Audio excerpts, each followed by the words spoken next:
আসসালামু আলাইকুম ভাইয়া আপুর আশা করি ভালো আছেন। আজ আমি একটা গরুর মাংস রান্নার রেসিপি দেখাবো। মাংসগুলোর সাথে সবগুলো মশলা হাটে বেটে রান্না করব। এখানে 2.5 কেজি গরুর মাংস নিয়ে নিলাম। এখানে আস্তা মশলা সবগুলো নিয়ে নিলাম। এখানে জায়ফল, জয়িত্রী, দারচিনি, এলাচি, লং, গোলমরিচ, এটা জায়ফল, এটা ভেঙে অল্প একটু নিয়ে নেব। এখানে শাহজিরা নিয়ে নিলাম। এখানে লইন নিয়ে নিলাম, জিরাটা বেটে নেব। এখানে সবগুলো মশলা বেটে নেব। লইন, জিরা, জয়ফল, জয়িত্রী, শাহজিরা দিয়ে দিছি, একসাথে সবগুলা বেটে নিলাম। এখন মাংসটাকে ধুয়ে তেজপাতা দিয়ে দিলাম। এখানে আমি পরিমাণ মতন পেঁয়াজ দিয়ে দেবো।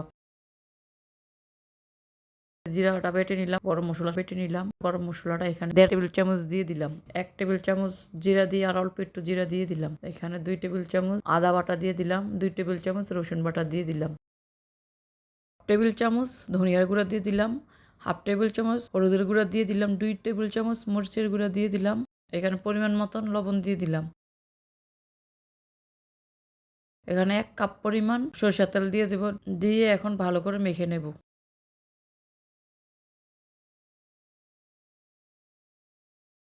মেখে অল্প একটু পানি দিয়ে দেব। পানি দিয়ে মাংসটাকে 10 মিনিটের জন্য রেস্টে রেখে দেব। রেখে 10 মিনিট পর বসিয়ে দেব চুলার মধ্যে। 10 মিনিট পর চুলার মধ্যে তরকারিটা বসিয়ে দিলাম। এখন 10-15 মিনিটের জন্য ঢেকে দিলাম। 10 মিনিট পর ফিরে আসলাম। তরকারিটা কিভাবে পানি উঠে গেছে, মাঝে একবার নেড়ে দিছে। এখন ভালো করে নেড়ে তরকারিটাকে আবার 20-25 মিনিটের জন্য বসিয়ে রাখবো। চুলার আঁচটা অবশ্যই মিডিয়াম করে রেখে দেবো। মাঝে লাড়তে হবে।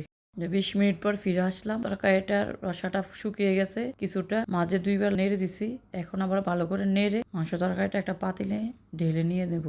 পাতিলে ঢেলে তরকারিটা চুলার ভিতরে বসিয়ে দিলাম। 25 মিনিটের জন্য ডেকে চুলার আঁচটা অবশ্যই মিডিয়াম করে বসিয়ে দেবো। 25 মিনিট পর ফিরে আসলাম। দেখেন তরকারির কালারটা কেমন হয়েছে। মাংসটা আমার হয়ে গেছে। এখন তরকারিটাকে উঠিয়ে নেব। এভাবে অবশ্যই আপনারা এই মশলাগুলো দিয়ে অবশ্যই একবার এই মাংসটাকে খেয়ে দেখবেন। আশা করি আপনাদের কাছে ভালো লাগবে।